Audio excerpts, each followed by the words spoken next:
Hi, everybody. Pen here with Yogacises. I have Eva Toes here. She is a manifestation and mindset teacher, and she's going to share her journey and her story behind why she's doing mindset and manifestation and how she's helping others to do the same in terms of changing their limiting beliefs, etc. And start off with where you're located, where you're from, and then we'll begin with your story. Yeah, so I am from Holland actually, and the last place I lived there was in Amsterdam. But where I come from is more in the center of Holland. But I currently live in Lisbon with my husband, and so we've been traveling quite a bit, and then we ended up here for now. So that's where I am located. Awesome, and of course, thank you for being on. Yes, Glad to have you. It's so good to be here. Thanks. So let's begin with your journey. So how did you start with the whole thing? Yeah, so becoming a mindset and manifestation teacher just kind of rolled out of my own, let's say, spiritual journey. And I would say that my journey really began around the age of 15. I was, during my high school years, I was sick a lot. I had a lot of migraines, so I was home alone a lot, being sick and being in bed with headaches. And because of that, I always started thinking about life, what I wanted to do, that I, first of all, wanted to become better, of course. So I was always looking for a solution for my health, but also I was really, because I was alone, I was reflecting a lot about my own life and about the people around me and what I saw. And because my dad, he went to a meditation retreat, and he said, oh, it might be something for you, and it might be helpful for your headaches. And that's where I started my whole spiritual journey. And that was also sort of my introduction into, okay, there's another life than just going to school, going to university, finding a job, and then, living the rest of your life. And so as I was, on the one hand, continuously looking for a solution for my headaches, on the other hand, I was sort of kind of discovering of, oh, I can do my own path. And one of the things I'd always dreamed about was traveling the world and being basically independent. So not having to rely on a job, or not having to rely on a job that was based in some sort of location. And so from that, combining that with the fact that I was kind of going on in my spiritual journey for my health, I became more interested in topics like this, in topics like self-development, personal development, spirituality, yoga, meditation, all these kind of things. And then from my high school, I took a sabbatical year and I started traveling, because I thought, okay, well, life is about, having fun and really living your life, and not so much trying to achieve something or getting somewhere. So I decided, okay, I'm going to postpone my university. I'm just going to enjoy a little bit first. That also really came about because I was sick a lot, and I just wanted to enjoy my life a little bit. And in that year, I really discovered that the more I did what I love, and the more I did what I thought was fun, the better my health was, but also the happier I was, and the more opportunities came on my path. And in that moment, I was quite young, so I didn't immediately have this idea of, oh, I'm going to just drop everything and live my life. But this idea started to become bigger of, oh, I want to choose my own path, and I need to discover what is my path. I need to discover what is my purpose here on earth. And so I ended up deciding to go to university. I studied anthropology, which was also really interesting, learning about different cultures and stuff. And during that period, I faced certain challenges with myself, getting just insecurities and getting to know myself better, and also outside challenges. One of my friends, he passed away now 5 years ago already, and that really sort of fast forwarded my journey into, okay, what do I want to do with my life? Because if you lose somebody like that, is so very sudden, it really makes you reflect again on life and what the choices that you're making. So in that moment, I realized, okay, I don't want to be an anthropologist. I really want to follow my own path and my own journey and what it is that I want to create in this world. And so I decided I did want to finish my university, and in the meantime, I would start looking for things that I wanted to do after that and what would be my path. And one of the things I always knew was traveling. So that's where I kind of started, and that is now 2 years ago. I just decided to leave my country, Holland, and to travel the world. And in that time, I traveled with my friend, and we traveled to South America and decided to make a documentary about life, just interviewing people about their life, what they have learned, what they want to give to next generations. And that is, we're wrapping that project up. So that's really cool. And from that, it just kind of grew and grew. I met my husband while traveling. We traveled the world together, and now I'm here in Lisbon. And I really saw that by just following what I thought was fun, by just traveling the world, I met so many amazing people and so many amazing opportunities come on my path. And I realized that I was the one who was creating this. And I was just feeling like I wanted to pass that knowledge on. I wanted to learn more about it. And then everything that I learned, I wanted to pass on again. So I think that is really kind of the journey of how I ended up being a manifestation and mindset teacher. Thank you for sharing your story. I'm sorry about your friend passing away. Yeah, thank you.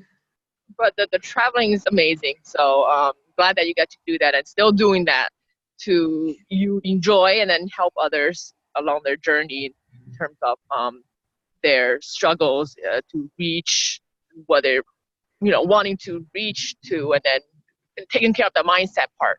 So as for so you mentioned that some challenges besides the headache, and also I want to tap into headaches in a little bit.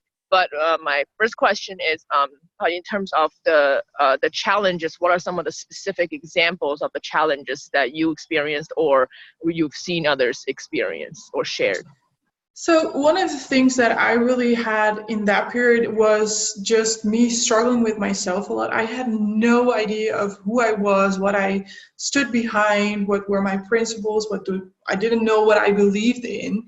And if you really look at manifestation and mindset, it's the beliefs that create your thoughts and that creates your emotions and the actions that you take, which then in return decides how your life is being created. So everything around you is just basically like a response going back and forth between your actions and the way you are living your life, and then what is created outside of you. And so what I really saw is that in that year when I was in my sabbatical year between my high school and my university, I was basically just doing what I thought was fun, and I was following my heart, and I was following what I was called to do, which in that time was traveling and discovering myself. And when I went back to university, and I kind of just went back into that I don't want to say it's like a bad thing, but just that general lane of what everybody is going through. And what I really realized is that one of the things that didn't resonate with me was this path. I had to do things in my own way, and I had to discover things in my own way. And the way the system was set up was just not how I wanted to live my life. And so I really struggled with that. And I really struggled with the schedule and I was a really good student. I really loved learning. And so that wasn't really the problem. And I had good grades, but I was just not happy, and it was draining all my energy, and it was actually making me sick. And so what I really realized is that, especially in that period, because I didn't know who I was, because I wasn't following my own heart, I was letting in all these negative thoughts and all these negative feelings and all these negative situations in my life that I thought was just a part of life. While instead, if you just focus a lot more on who you are, if you learn what you believe in, and if you learn what you stand behind, then you can say a lot more of, okay, this is what I do want to do, and this is what I don't want to do. Like, for example, some people like me, they want to have their own business, and some people, they want to have a job, and neither one is good or bad. But you have to learn to listen to yourself and find out what resonates with you the most. And then you will go through life a lot easier, and you won't have all these negative thoughts, and you won't have all these negative emotions.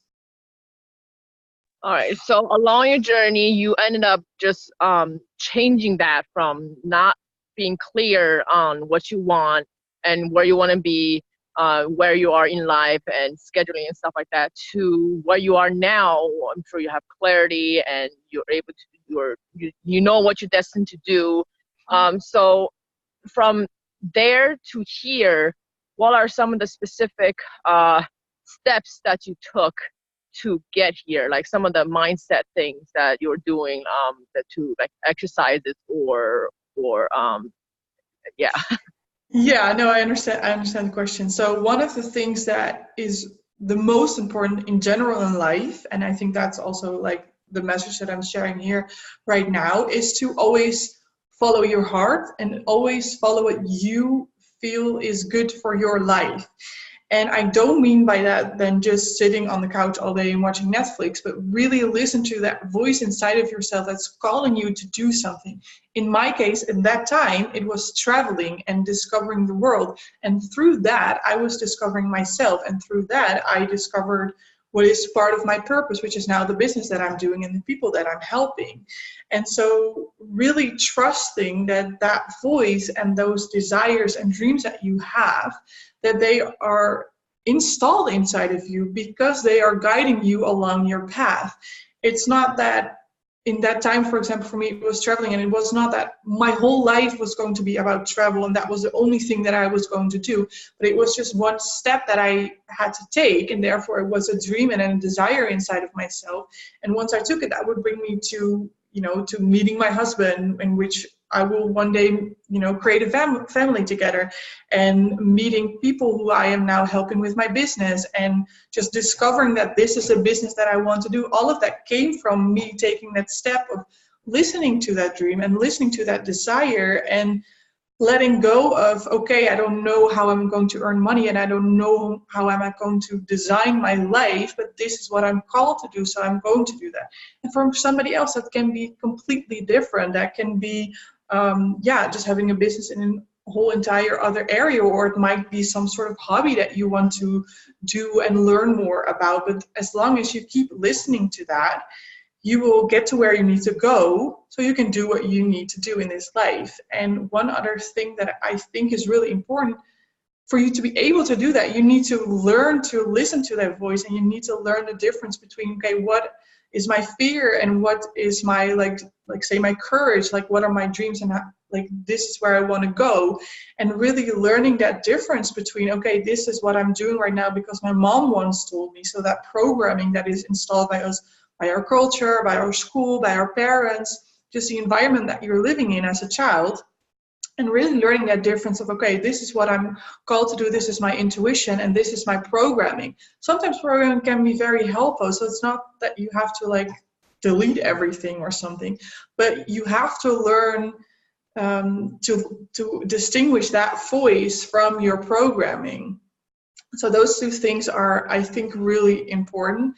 And I think more on the, let's say, like a mindset thing that I do, like there are many different ways. I think one of the most important thing is for people to have a practice in which they can reflect on themselves. So that can be meditation, that can be just taking a walk and letting your mind just run, so you can reflect on your thoughts. It can be doing yoga, it can be all sorts of things. Journaling, I love journaling. Just a way in which you can sort of figure out what you're feeling, why you're feeling it, and listen to what you're thinking. Why are you thinking that? Is there some belief behind it, or is this like some sort of intuition that is coming through? And out of that practice of reflection, you can really learn to, listen to your heart and take those actions. So I think these three things are really important. Okay. That kind of, you answered my next question, and it kind of Okay. combined to go together, so that's good. So with like for a typical client, how would you approach like your sessions wise? Like, what are the duration and the frequency that you see your clients, and what are the steps that you do? Like first you do this, second you do that, and then how you see the progression, and when do you know when do you know that they're ready to, just go on and just do their own thing? Yeah, so when it really comes to like one-on-one coaching, which is more like this kind of work that you're talking about, is that I do it very much personalized. I have different ways in which people can do one-on-one coaching with me. You can just book a session and we will just have one session. But of course, in one session, you can make major shifts, but you cannot like redesign your whole life. So I mean, you need more time than that. And but some people, they just need like this little nudge, or they just need this little help, and so one session is just good enough. And then, but what I mostly want to do with people is that I have a program of 3 months. It's a minimum of 3 months. Some go longer, and some feel that they are ready enough after 3 months. And basically what I do in that program is that I really teach people. First of all, it's a sort of process of them rediscovering themselves and them letting go of their programming, which is not serving them, and really teaching them. And I think that's really kind of the process that I'm taking them through, is how can you always go back to that, I call it your true self. So you have your programming, and you have all these parts inside of yourself that you have a part inside of yourself that needs love because it didn't feel love when it was a child. And so that manifests in so many different ways. If you craving attention or some kind of thing, that's one part of you. But you have a part of you, which I call your true self or your higher self, which is connected to the universe, and which is, you are a part of the universe, and that is that part inside of you. And when you live from that place, and when you really let that part of yourself come through, you can face any challenge, and you can face any problem, and things, you will start to look at life more from a perspective, okay, I'm going through a learning process, instead of, oh, all these problems are coming my way, I'm overwhelmed, I'm stressed, which is what you see nowadays a lot in society. And so what I take them through is basically this letting go of the programming, and them more tapping into their intuition and what it is that they truly want to create for their life. And at the same time, really teaching them how they can do that themselves once we are done with the sessions they are doing with me. So really teaching them how they can, instead of me doing it for them, really teaching them how they can tap into that person themselves and really let that person come through themselves, instead of me being that guidance for them. I hope that answers your question. Yes, it did. What are some of the aha moments, or like the profound change that they're experiencing, that they realize from basically how they tap into their higher self, that big transition? What are some of the Yeah, so I think one of the biggest things, and that is, I think, one of the biggest, one of the first shifts that I try to create in people, is the shift from trying to create something outside of you to trying to create something inside of you. So going from trying to manifest your life and having everything outside of you, more creating an inner world which is filled with love, filled with peace, filled with joy. And from that place, you'll attract the things that need to come in your life, and the love of your life will come in the right way, in the right moment. And so really teaching people that they don't need certain things to be worthy, or they don't need certain things to be successful, that starts from the inside. And once they kind of have that aha moment of, oh yeah, it's on the inside, that's where it starts, then they can really truly start to work on themselves, and then they can really truly start to go inward and to see, okay, what do I need inside?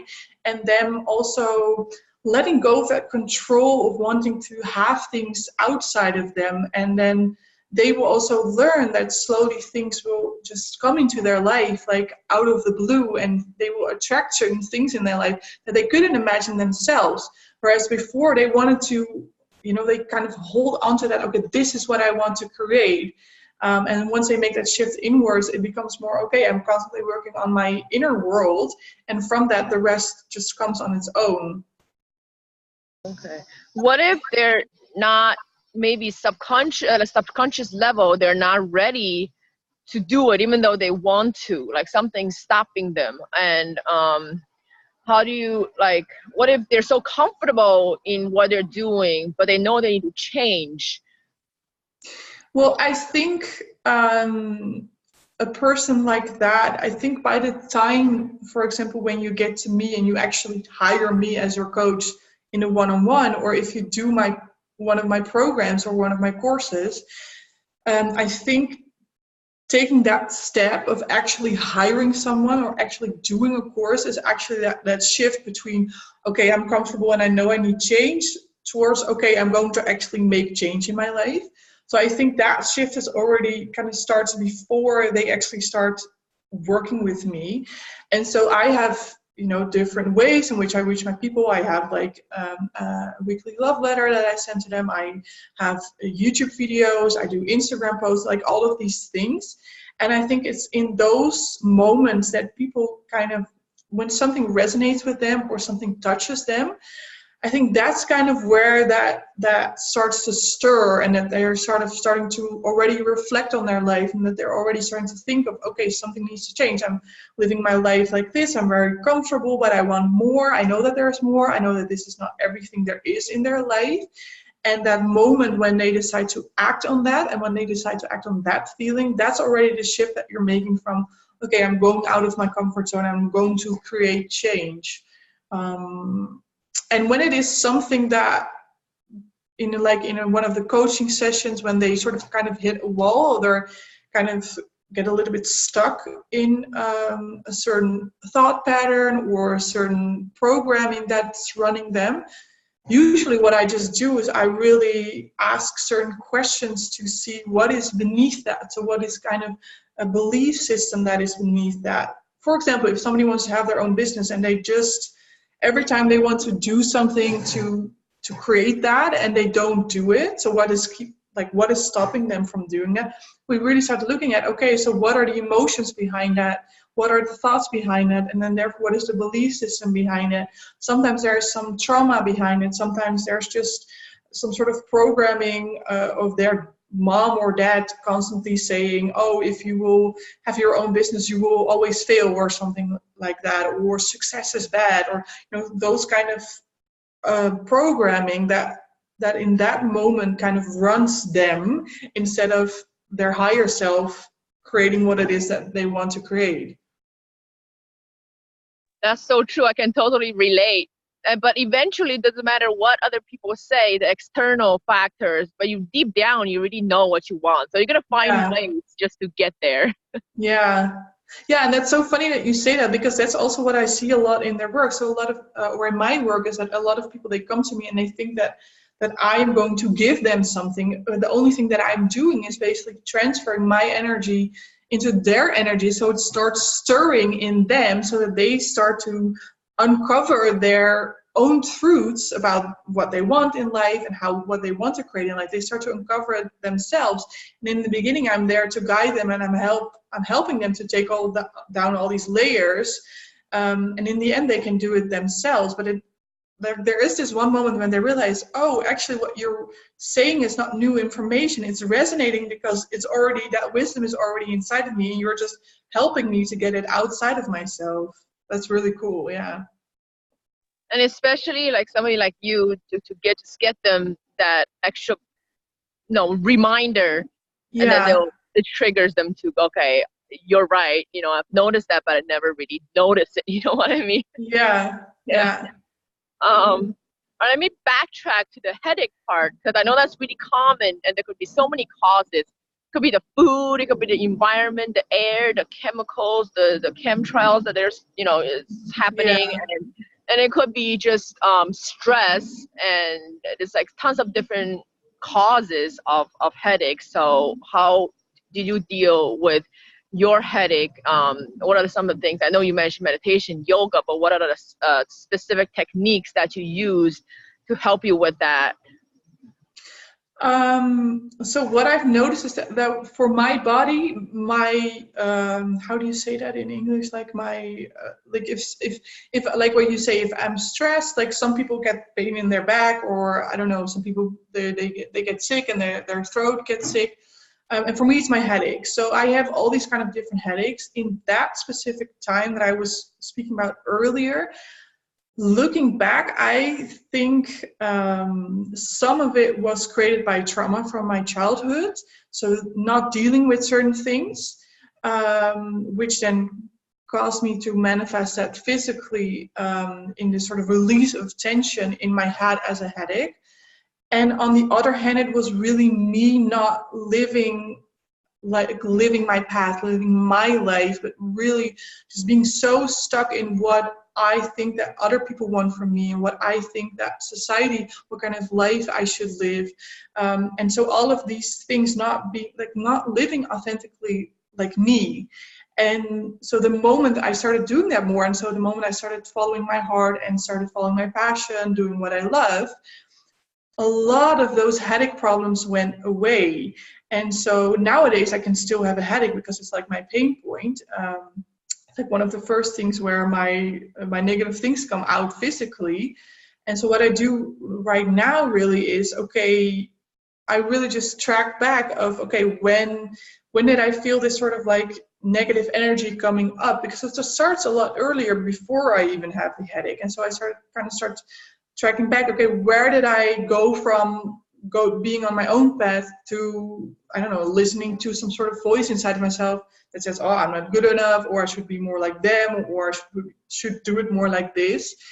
And then just letting go of that. And sometimes it's just also one of the things that I really use a lot is energy medicine. I think one of the most famous people in that area is Donna Eden, if people are interested in discovering more about that. And so I massage myself, I do a lot of energy medicine on myself, but I always try to look at, okay, what's the root beneath it? Like, why did I even allow myself to go this far for me to get a headache? Sometimes it's just putting a lot of pressure on myself, and then just saying, okay, I'm letting go of this. But specifically in that time, it was really me not living the life that I was supposed to live, and living more according to the rules of other people. Right, Donna Eden. Yeah, I refer to her a lot when it comes to recommendations for headaches, etc. Yeah, she's so amazing. Yeah, she is. Any specific how do I say it? Recommendations that you'll give for the listeners, specific tips on how to move forward with getting eliminating their limiting the beliefs, etc. Yeah, so one of the things that I would really say to people that I believe this is a lifelong journey. So you will always discover yourself in new ways. And that's really what it is about. We have certain beliefs, and all you have to do is feel inside yourself whether it resonates with you or not. And if it doesn't resonate with you, there are all these practices that you can do to shift them, to let them go, which is meditation, yoga. There are sort of certain healing techniques like Ho'oponopono is like one of them, which is really famous. And really learning to live, and this is kind of how I explain it, is that when something is for you and when something is like coming from your higher self, a certain choice that you have to make, it will feel like it's going to expand your life, and you're going to feel it's going to feel light, and it's going to feel excited. And it doesn't mean that always, like, because some things are outside of our comfort zone. But when you really learn to live like this, you will learn that even though that something scares you, you will still feel that nudge inside of you of like, yes, I should do this. If I get over my fear here, I will expand and I will create something more beautiful. Whereas some other decisions or choices that we make just are not the right ones for us. And we do it because we are scared that we don't have an income, or we do it because we think that is why people will love us and that they will give love to us. But those decisions usually feel very contracted and feel very heavy. And I think that's one of the best ways to start practicing in daily life of like, what do I want to wear this morning? So just like go with your hand over your clothes. And if there's one of them that feels really light and expensive, you know, oh, this is the one that I can wear today, and practicing it with these little things, and then expanding it to bigger decisions of, okay, I want to start my own business. Do I quit my job right now, or do I wait a little? And then really feel, okay, what feels heavier, what feels lighter, and then always make that light choice. And then from that place, you don't always have to have all the answers, but you will know step by step which step you need to take, because you can just have that inner that inner compass of, okay, this is not good and this is light, so that's good. I think that's kind of where it starts. I love it. It's awesome. So what are, I know if you could just share with your links and your website and how people can reach you if they have questions or they want to book service with you or etc. So, sorry, I didn't hear the question. How can people, I said I'm really, oh yeah. Sorry, I missed that one word, so I was like, what? So I am mostly active on Facebook and Instagram, so that's where you can connect with me. And I have my own YouTube channel, so every week I post a new video which has a topic around manifestation, mindset, healing yourself, and creating a life that you love. So that's a great place to start. And then, if people want to get to know me better, they can go to my website, which is evatoes.com. Just my name.com, and there they can also find a lot of free trainings, free information, free education about this topic. And if they then want to go deeper, then they can always reach out to me, or via my website they can find what it is that they are looking for. Great, awesome. Thank you very much. This is yes exciting. Thank you for having me. Thank you.